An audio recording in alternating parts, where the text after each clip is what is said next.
capture is the technology they use to capture performances of actors and then translate that to 3D data that we then apply to our characters. There's a series of cameras set up in an array around the room. They're basically capturing markers that are set up at specific key points on the character to ensure that we have articulation at each joint.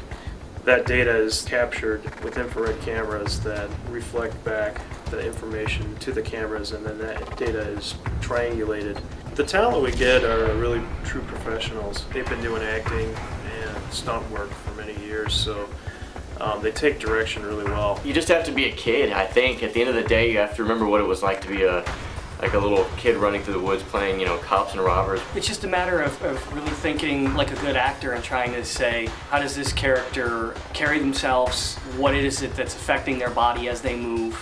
And just trying to visualize yourself in a different set of bones and different skin. Forgetting what you look like, I think, is one of the greatest challenges that any actor for motion capture has, because basically they're just using your skeleton or, you know, your joints, and they're superimposing another character that probably looks nothing like you whatsoever. But I think once you see what the character looks like with your movements, that's a really big step for any motion capture actor to just realize that, like, it's not you at all. So basically I give them an insight into the character that they're performing, give them a little background, who the character is, what the character means to the game. And a lot of times we just let talent perform impromptu and kind of freestyle a little bit. So we give them a lot of creative input on how they want to play the character. If I'm lucky, I know kind of what the game is about, what kind of characters I'm looking at before I go into the shoot. And honestly, I sit down and play a lot of video games the night before to try to get just a reference point of, you know, what it would be like to actually swing at these things. Motion capture is basically a tool for the animators to kind of push the limits of the animation.